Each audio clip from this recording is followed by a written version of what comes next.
Welcome to the Country School Museum.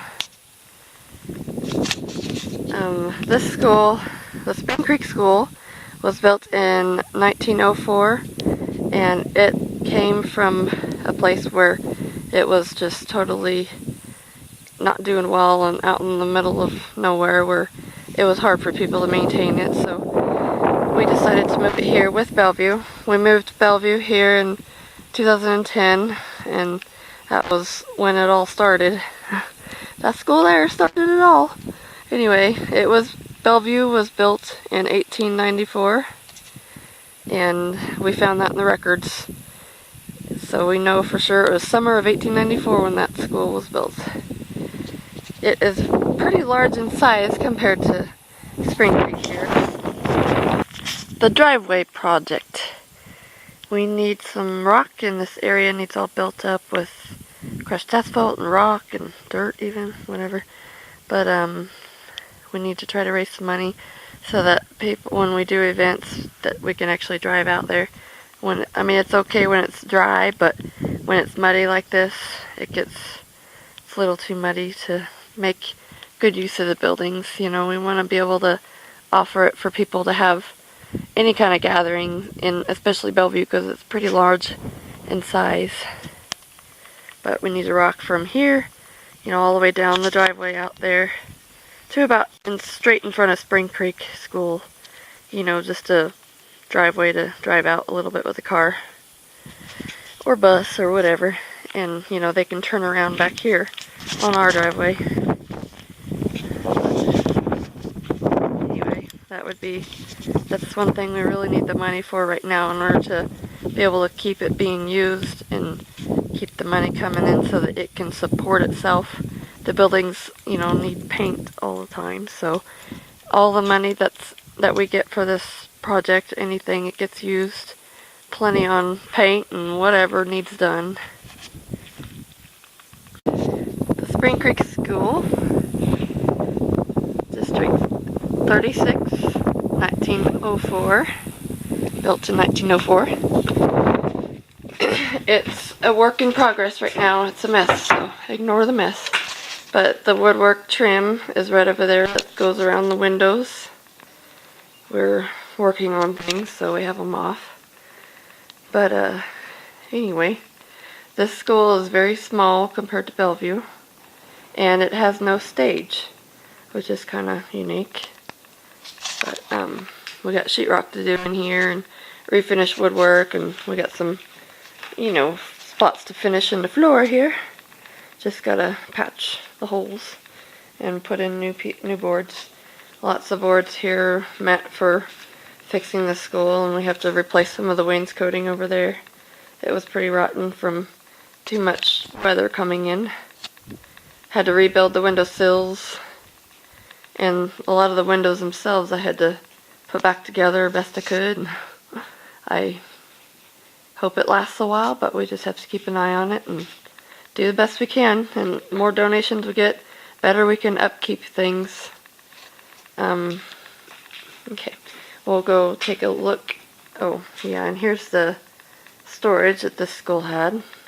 Compared to Bellevue, you'll see that this is the way a lot of schools were in the country. Not very fancy, just plain. This is the cloakroom. They hung coats in here and stuff. I'm gonna paint this. Obviously it needs work yet, and this broom was donated by Ralph Rada from Cheney. Thank you, Ralph.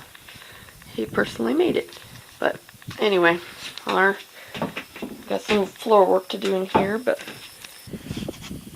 the Spring Creek School's outhouses. One there, one here. One was the boys, one was the girls.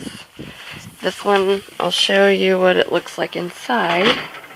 3 holes. 3 holes. I guess this was the boys. It's interesting because the girls has 2 holes. This one has 3 holes. So much history that we can learn here with these neat pieces of history.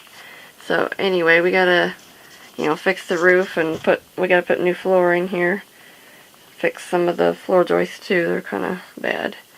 But anyway, I'm gonna sand and, take care of make new lids for the holes. You know, those are no good, but we're going to make it so that it's totally sanitary and usable and easy to wipe clean, all that stuff. So that's what I plan on doing with both of these outhouses here sometime soon, I hope. The sooner we have bathrooms, the better it will be for the whole project.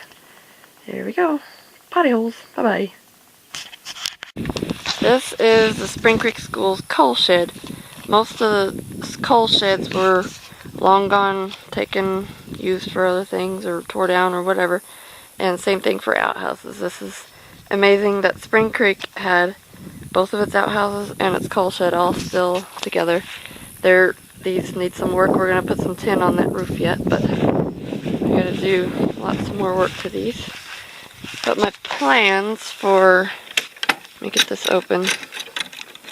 My plans for this coal shed is one side over here can be used for firewood for one school, like Bellevue, 1895. Could have had, you know, firewood, which it had coal, but we'll, just as an example. But this side can be used for a little bit of coal, and actually kids can, or adults, anybody, whoever's doing a program out here. This is the Bellevue Schoolhouse, District number 68, built in 1894. Here we go in here. And when we have a program, I have everybody line up at the porch in line, like they would have done, just ringing the teacher's bell. In fact, this is a bell that we're going to put up in the attic. That hole right there is where a rope used to hang down, and they would ring the bell, the big bell. This picture here shows what it used to have. We're probably just going to do something in the attic just to have something there, and this bell will be up in there. We'll be able to ring it, and it'll be pretty cool. Anyway, the students would come in here and have water in this bowl, and maybe water in the bucket too. But you use that bar soap. Back then they used bar soap and a wash basin to wash their hands for lunch and things. But this is a lunch pail from 1890s they would have used, an example. And that's an example of the 1940s or so. They just kind of changed over time, and now we have plastic things today.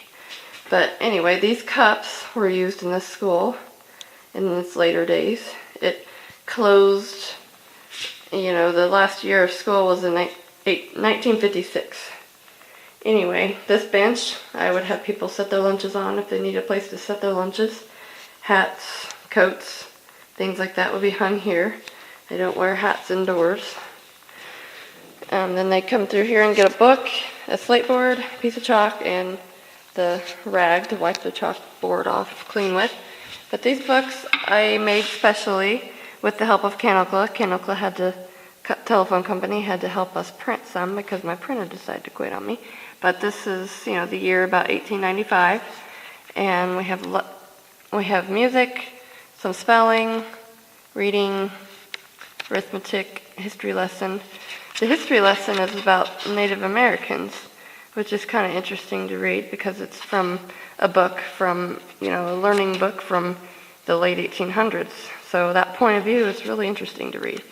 But anyway, but I would have kids come in, or adults, anybody, whatever age groups that we have here, come in here and take a book and everything and slate board and sit down in a desk, and I'd be up here dressed in time period clothes up here teaching the class. But you know, once we get Spring Creek School done, we will do a little bit in here, and then we'll go into Spring Creek, and it will have its own, you know, special books that say Spring Creek School, District 36, things like that. But it'll be really interesting for a great learning experience for anybody that comes to visit. Excuse me. The clock up there, we would have it wound and it would be ticking. Right now it's not wound, but anyway, you'll be able to hear that. I got more curtains to make in here, but the flag is an 44 star flag from 1895. If you would like to donate to the Country School Museum and this whole project, we have a special account set up for it. It's turned into a nonprofit organization, and the website is www.countryschoolmuseum.org, and we're also on Facebook under Country School Museum. And if you would like to send donations to this project that is going to turn into something really cool and really beneficial to people and kids, schools all over the place, will be able to come to this and make use of it. You're welcome to donate and send to the address of 1172 South Springdale Road, Caldwell, Kansas 67022. You can, like I said, write checks out to Country School Museum. Thank you.